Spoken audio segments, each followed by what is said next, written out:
Have you ever been swayed by others just because you were afraid of upsetting them? You stay silent when you want to speak up. You nod when you want to say no. You suppress your emotions to maintain relationships. You follow others' wishes to avoid conflict. You think it's politeness, but it's fear controlling you. That small fear gradually becomes invisible chains. It holds you back from important opportunities. It makes you limit yourself. Imagine an employee who is always afraid of their boss. They work hard but never voice their opinions. Their good ideas go unnoticed. Promotions slip by like the wind. Imagine a friend who is always afraid of losing relationships. She endures hurtful words to keep the peace. Her kindness is slowly exploited. Both cases share one thing in common. They unknowingly hand control to others. Power doesn't always come from a sword. It comes from your trembling mind. People who are afraid are rarely truly free. They live by reaction, not by choice. They act out of fear, not purpose. This video will expose that mechanism. We'll learn how to extinguish fear and turn silence into strength. You'll discover how to make others take notice, not through violence, but through self-control.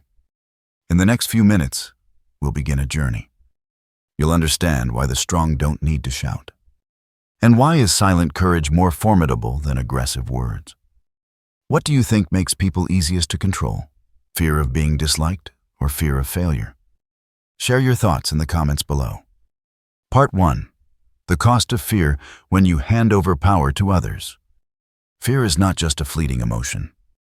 It operates like a mental chain. You don't see it, but it still imprisons you. When afraid, you begin to censor your words.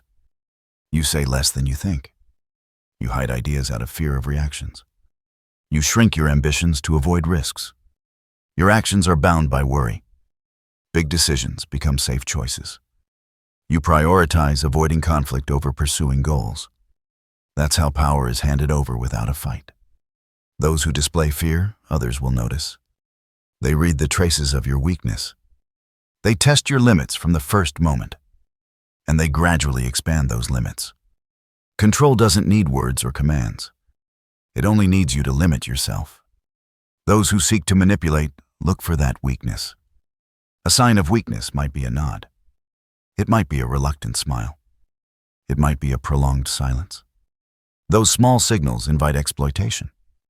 The reality is, the more someone tries to appear confident, the more they reveal. False confidence often hides deep-seated fear.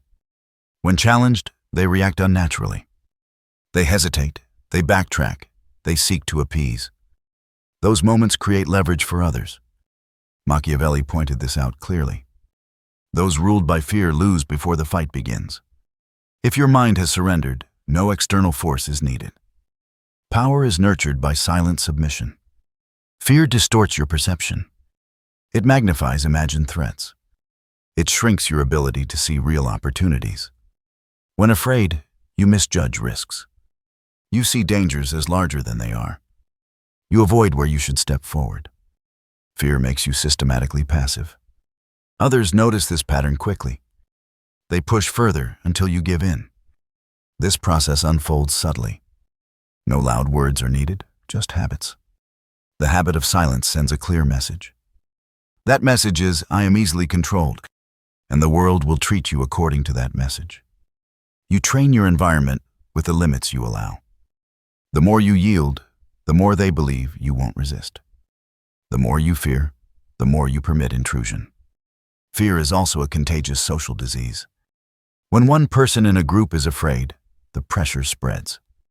Loose boundaries become normal. Others adjust their behavior based on your reactions. If you stay silent, they speak louder. If you yield, they keep demanding. How you endure today sets the standard for tomorrow. That's the silent cost of fear.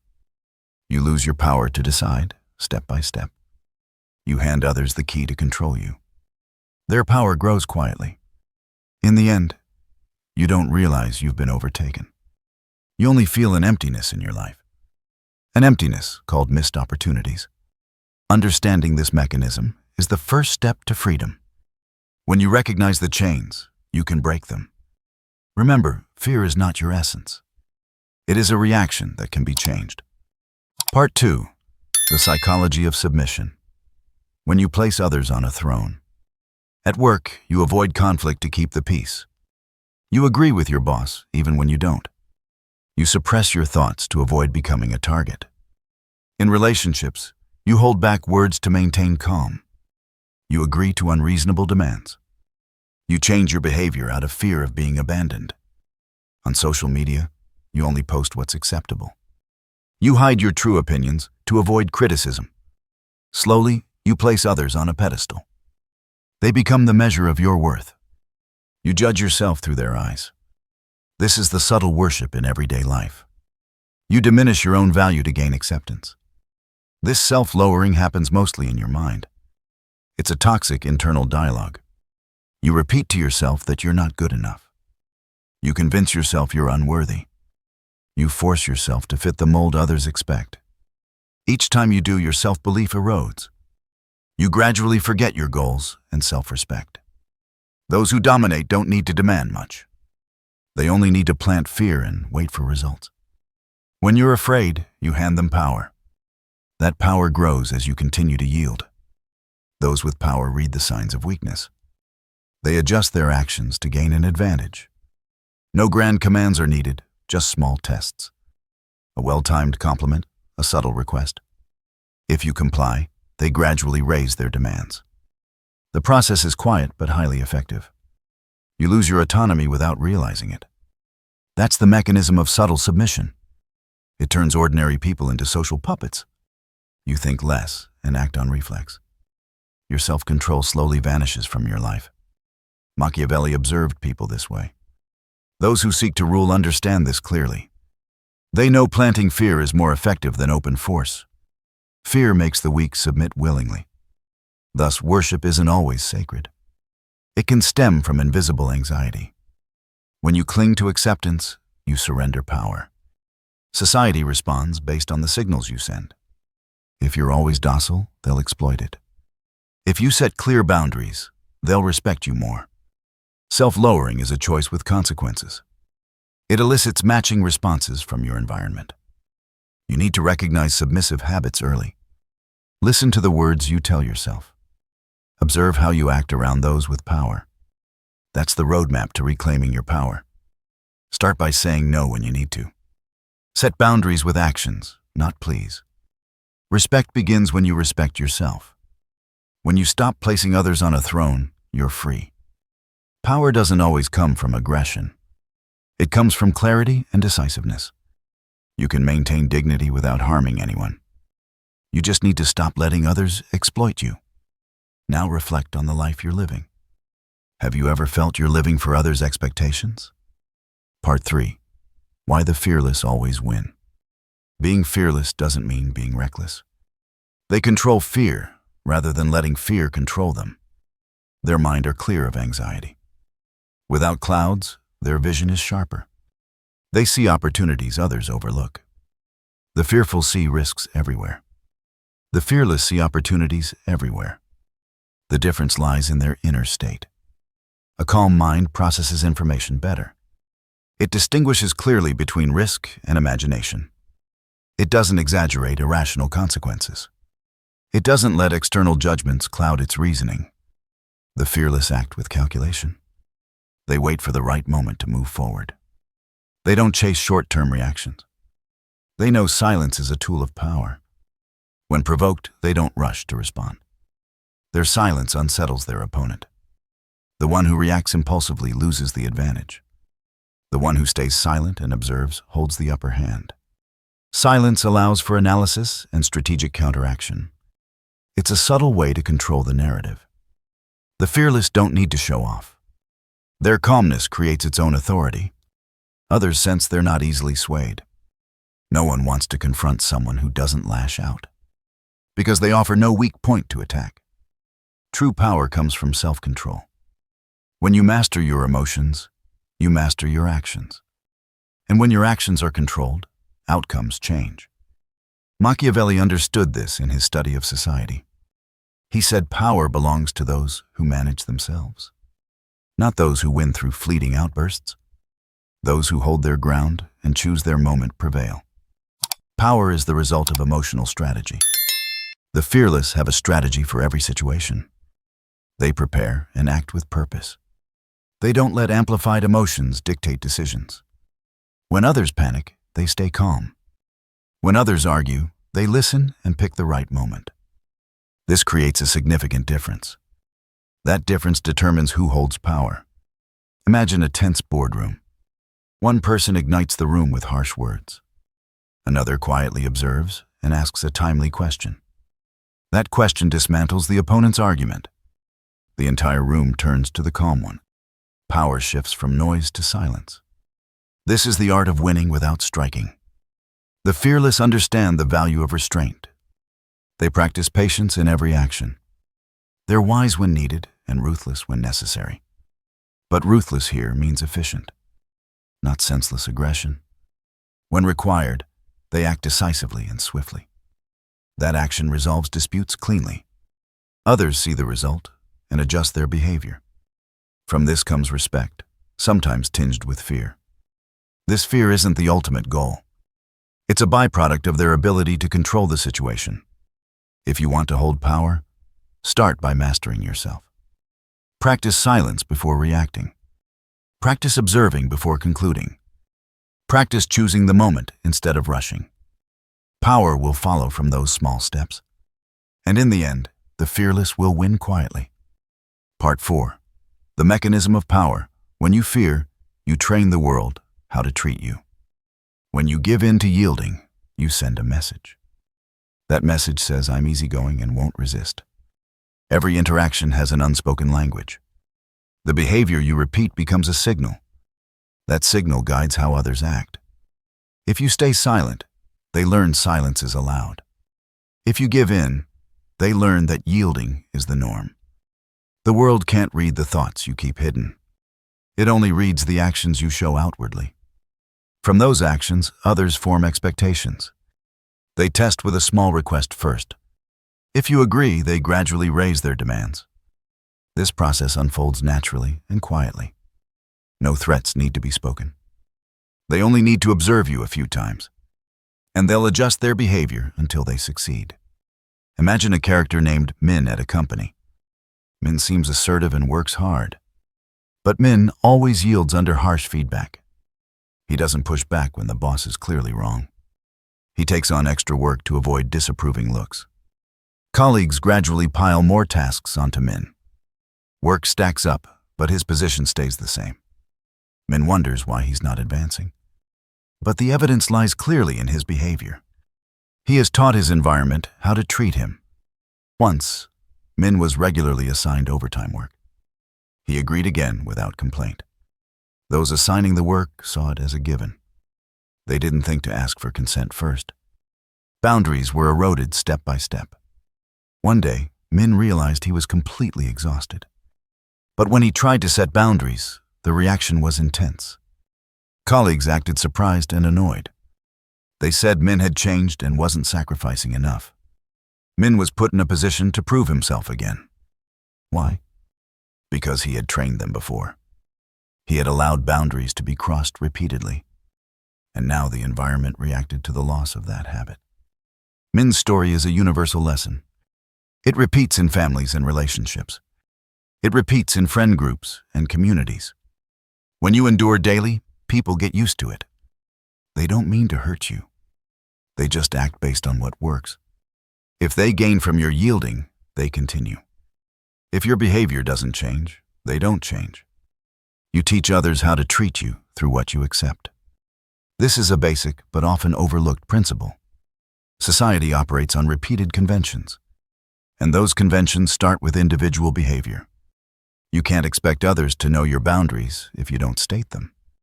You also can't expect respect if you don't uphold it. Setting boundaries is an act of education. It shows others where the line is. Boundaries need to be maintained with consistent action. A single word is sometimes not enough to change habits. Small, steady actions make the difference. They protect your energy and autonomy. When you start making others pay a price for exploiting you, they stop. They may be angry at first, but they'll adjust their behavior in the long run. Social power isn't about hostile struggle. It's the result of the signals you provide. You can teach others to respect you through your actions. Start by saying no when you need to. Set boundaries you're ready to defend. Let the behavior you want guide others. Have you ever noticed others cross your boundaries because you didn't say enough? Part 5.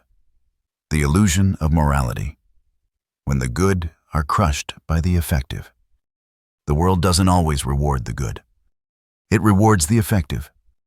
That's a harsh paradox. The righteous believe in rules and justice. They expect rewards for their righteousness. They do good because their conscience demands it. They trust time will be fair. But systems operate on efficiency. Those who achieve goals take the lead. The effective produces tangible results. And results often trump abstract ideals. The overly moral are bound by constraints. They impose limits on themselves. They follow rules set by others. They believe being right is enough for a reward. Reality is far more brutal. The effects are entirely different. They prioritize results above all. They're willing to shape rules to fit their needs. They don't wait for others' approval. They create situations that benefit them. They know when to be patient and when to act decisively. This doesn't mean cruelty. Ruthlessness isn't always evil. There's a subtle difference here. Ruthless doesn't mean evil in every context. Ruthless here means clarity in action. It's clarity about goals and methods. It's the ability to remove obstacles quickly. The righteous often hesitate for too long. They weigh morality before acting. In that time, opportunities slip away. The effective aren't trapped by hesitation. They fairly assess benefits and costs. Then they decide and act. Swift action creates a significant advantage. Others see results and follow. When you produce results, you set the rules. Machiavelli pointed to this pragmatism. He said power doesn't wait for morality. Power goes to those who wield tools effectively. Those tools might be people, or influence, or clever strategy. The righteous often avoid tactics deemed immoral. They steer clear of behavior seen as unethical. But this puts them at a disadvantage in the battlefield of power. They play fair in an unfair arena. The cold-blooded rewrite the rules when needed. They don't let existing rules hold them back. They change the rules to serve their goals. They accept causing temporary harm if necessary. But they aim to maximize the final outcome. That's the difference between the two approaches. One waits passively for justice. The other creates results through active effort. And in many cases, action wins. The righteous are often called kind. They're admired but not feared. Those who are feared often hold control. Because they give opponents no leverage. They act with clarity and without confusion. Clarity makes their actions hard to predict. It's hard to exploit weaknesses when there are none. Does this mean you should abandon morality? Not exactly. Morality still has value in communities. But when power is the goal, efficiency matters. You need a balance between values and effectiveness. The smart choice is knowing when to use morality and when to prioritize results to protect your interests. That's the art of navigating the real world. The wise aren't entirely unfeeling. They just don't let morality blindly bind them. They use morality as a tool when it's beneficial. And they're ready to set it aside when it hinders survival. That's the long-term Machiavellian lesson. Ask yourself this. Do you want to be praised or trusted? Do you want to be loved or respected? In a power struggle, which do you choose? What matters more? Power, morality, or results? Part 6. The dark side of kindness, when being nice becomes a weapon against you. Kindness can be misunderstood. The kind are sometimes seen as fragile. Others see kindness and test the limits. They test once, then keep testing. At work, the boss piles on more tasks. They think you'll handle it without complaint. Colleagues ask for favors constantly, taking them for granted. In friendships, you always give in. You please others while forgetting yourself. In love, your partner exploits your forgiveness. They apologize, then repeat the hurtful behavior. Kindness misinterpreted as weakness is common. When you don't set boundaries, they see opportunity. They don't start with malice. They just act on immediate benefits. Kindness without boundaries is easily exploited. Being good without strength equals weakness. That weakness isn't a quality to be proud of. It's a gap for others to take advantage of. Take an example in the office. You take on extra projects after hours. You agree because you fear saying no to the boss. You hope for recognition or promotion. But that recognition never comes. You're left with more work and exhaustion, or in a close friendship. You always step in to resolve conflicts. You sacrifice your time for their needs. They start seeing you as a convenience. When you're tired, they don't notice. In love, it's much the same. You forgive to keep the relationship. You hope they'll change over time. But they continue acting the same. Kindness without firmness lacks weight. Firmness gives kindness its value. The lion is a perfect image for this. A lion is gentle when needed and fierce when required. It doesn't act weakly to avoid conflict. It knows it has claws and teeth to deter. That's why others respect the lion. The lion's gentleness has real worth. It's not mistaken for weakness. You need your own claws and teeth. Kindness must come with boundaries. Boundaries show self-respect. When someone crosses them, there must be a response. That response teaches them a lesson. If you don't respond, they repeat the behavior. Think about saying no when necessary. Saying no protects your energy. It doesn't make you cruel. It just shows others your limits. Consistent actions create change. Set a boundary once, and they'll test your reaction. If you hold firm, they adjust their behavior. If you back down, they see it as a win. So kindness needs adjustment. Try a simple principle. Keep kindness for those who respect you. Set boundaries with those who exploit you. Learn to refuse calmly. Refusing doesn't diminish your dignity. It shows you're a person of value. When needed, you can withdraw kindness. It's a tool to teach others respect. Kindness isn't a license for hurt. It's strength when protected properly. You don't need to change your nature. You just need firmness in your actions. The balance of kindness and resolve is golden. With both, others can't easily exploit you. You'll see healthier relationships. You'll also preserve energy for yourself. The question for you now is simple. Are you ready to keep kindness but set boundaries? Part 7. The Art of Setting Boundaries. When respect begins with fear. Setting boundaries is a fundamental act of power. It's not empty words. It's a series of consistent actions. Others learn from your actions. If you only talk, they easily ignore you. If you act, they must adjust. Respect doesn't come from kindness. It comes from the consequences you enforce. When someone crosses a boundary, there needs to be feedback. Feedback doesn't have to be loud. A small action can be strong enough. For example, not responding to messages after hours. For example, returning work if respect isn't shown. Let actions speak instead of explanations. Those who constantly apologize send a weak signal. Repeated apologies diminish the value of words. The silent are often far stronger. Silence creates space and pressure. It forces others to reflect on themselves. The silent don't need to convince anyone. They let consequences speak for themselves. Effective boundaries need to be clear and simple. No lengthy justifications required. A single action-based message is enough. For example, say no and stand firm.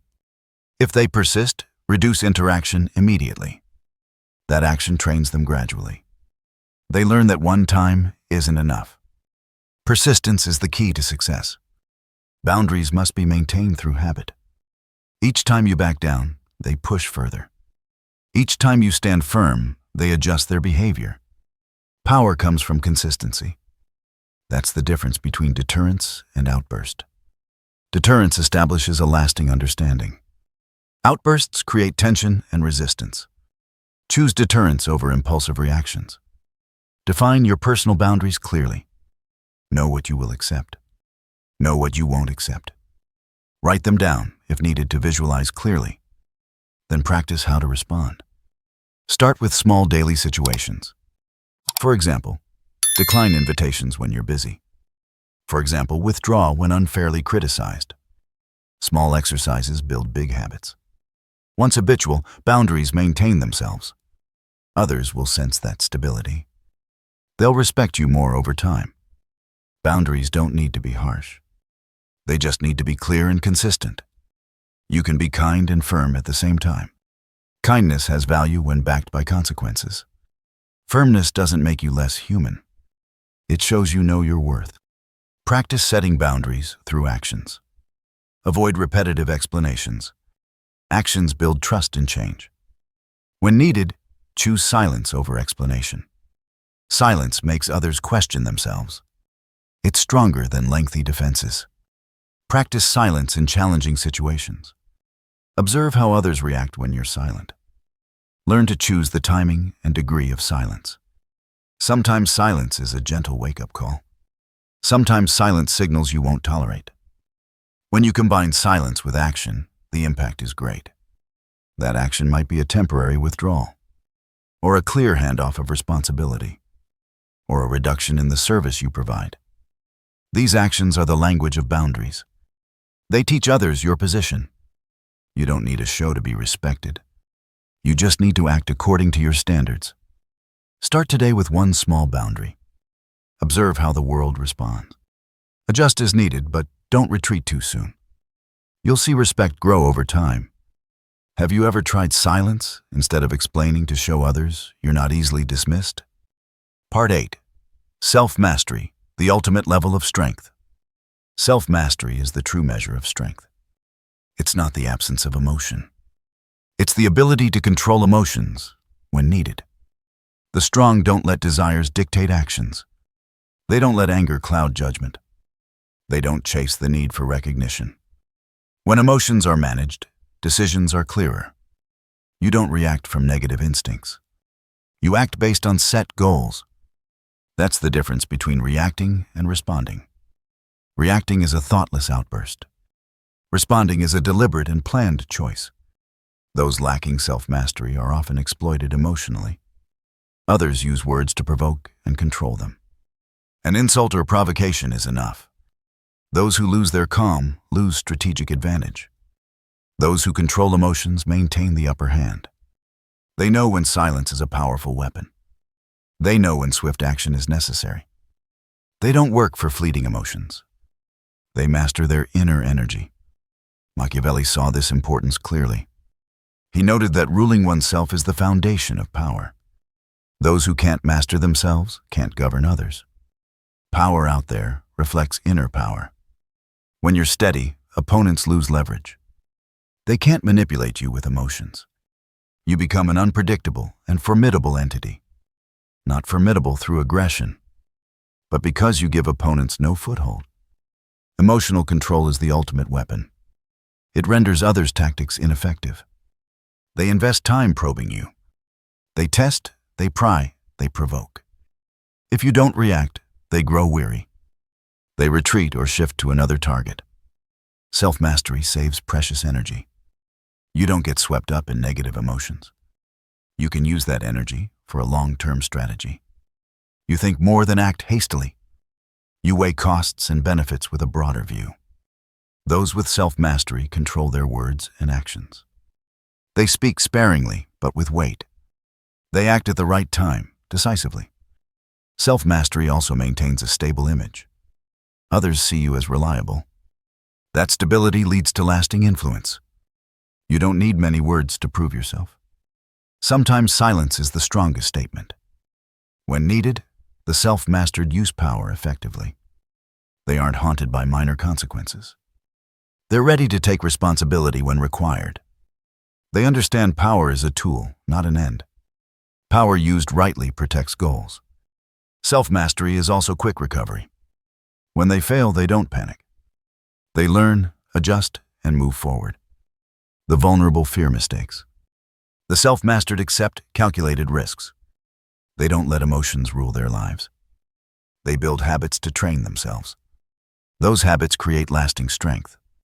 Start by managing daily reactions. Learn to breathe before speaking. Learn to delay reactions for reflection. Learn to prioritize goals over emotions. Machiavelli learned to use compassion too. But he didn't let compassion drive actions. Modern people can learn the same. Self-mastery isn't just an innate trait. It's a skill honed daily. You can start with the smallest things. Stay silent when you want to shout. Don't act immediately when attacked. Ask questions instead of hurling accusations. Write down emotions before speaking them. Small steps create growing change. When you master emotions, you master circumstances. And when you master circumstances, power follows. Self-mastery is the ultimate level of strength. Start practicing it today. Part 9. The Invincible, when no one can control you. Those who've overcome fear exude calmness. They don't need to shout to be noticed. They speak little, but each word carries weight. They don't rush to justify or explain. Their silence is a statement. Others sense that energy immediately. That energy makes people wary. Not because they're aggressive, but because they don't reveal emotions.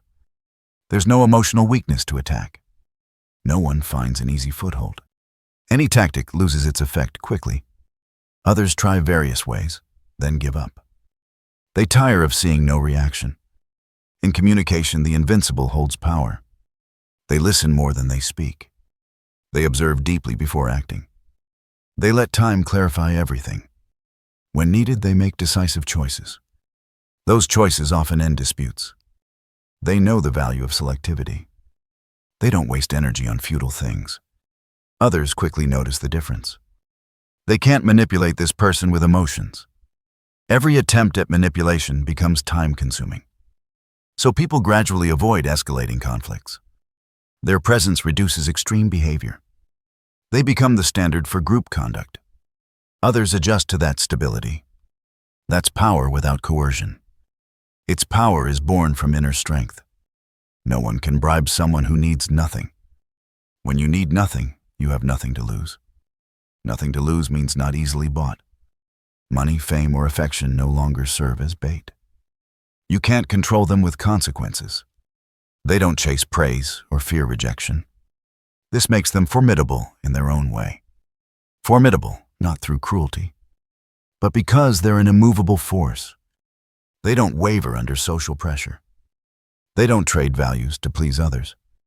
This self-mastery creates inner security. Inner security makes them less vulnerable. They live by their own disciplined rules. That discipline isn't arrogance. It's a commitment to themselves and their goals. Others see this capability clearly. Thus, they wield lasting influence. This influence doesn't rely on intimidation. It rests on others trusting their competence. That trust stems from consistent behavior. Their decisions are based on strategy, not fleeting emotional surges. When challenged, they don't panic. They don't evade responsibility. They face it with calculation and calm. When they fail, they learn and recover quickly. This resilience strengthens their inner power. The invincible also controls their image. They know when to appear and when to step back. Their presence carries strategic weight. It makes others hesitant to challenge them. They don't perform for attention. Every action has a purpose. Others sense that consistency. That's the root of respect and a touch of fear. This fear is a byproduct, not the goal. Their goal is freedom and effectiveness. Inner freedom allows them to make choices. Those choices aren't swayed by public opinion. They live less bound by social expectations. Thus, they easily take on tough decisions. They don't lose direction when facing risks. They prepare for consequences realistically. This preparation reduces fear of failure and increases their ability to act precisely. The invincible don't seek forgiveness. They know they'll take responsibility when needed. This accountability breeds respect. Others see it and adjust their behavior. They're no longer an easy target for exploitation.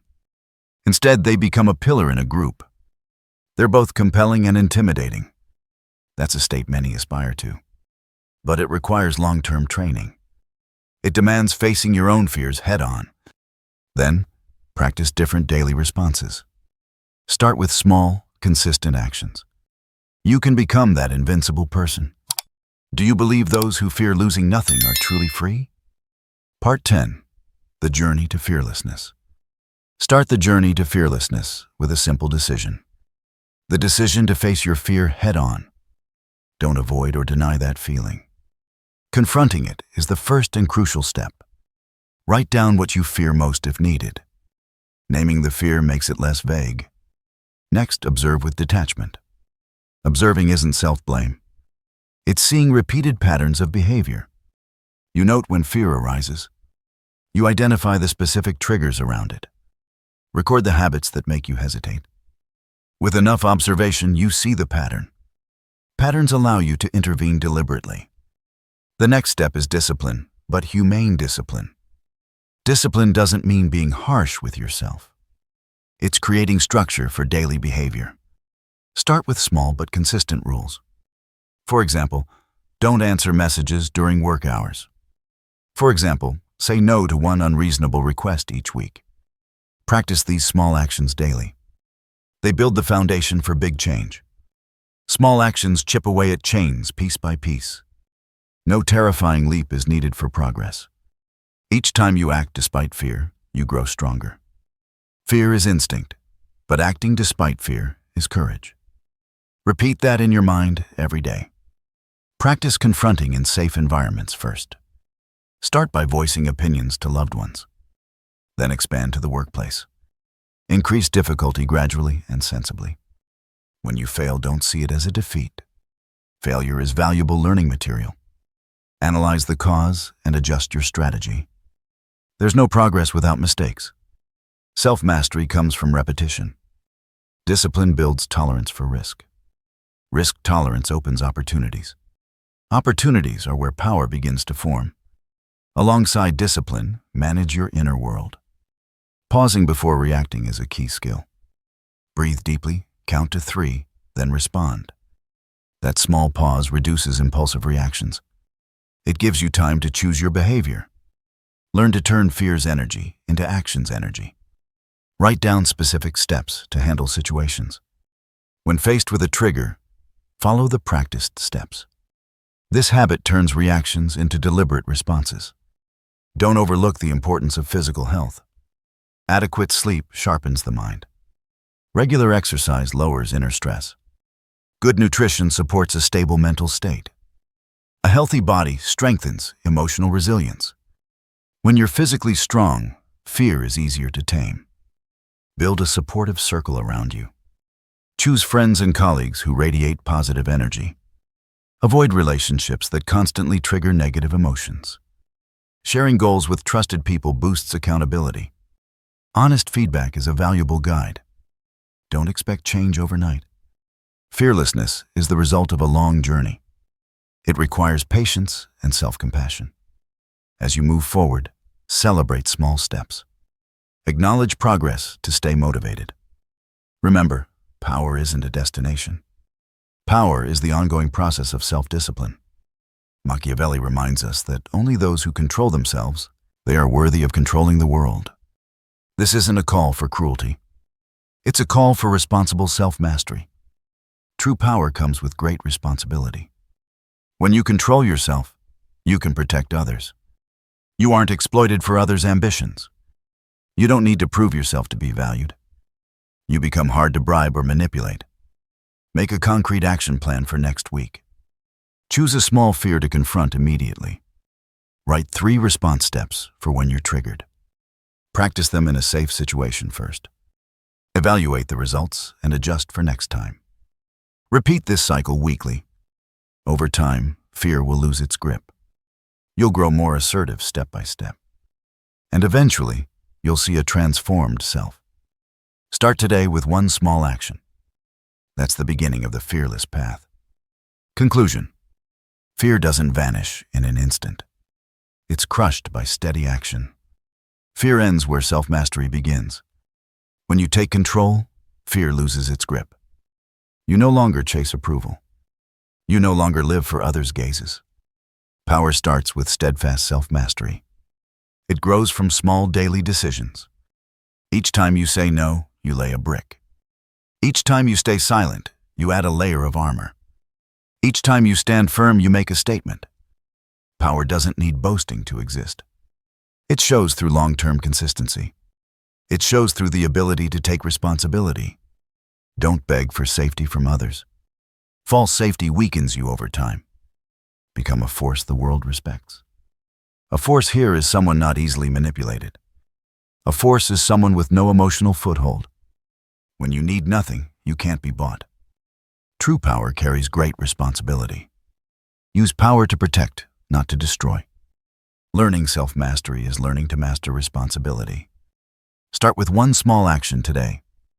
Track your progress and keep training. If you want me to continue the Machiavellian Psychology series, hit subscribe and comment Fearless. I'll bring more lessons and tactics next. Thank you for sticking with me. Thank you for watching. See you in the next video.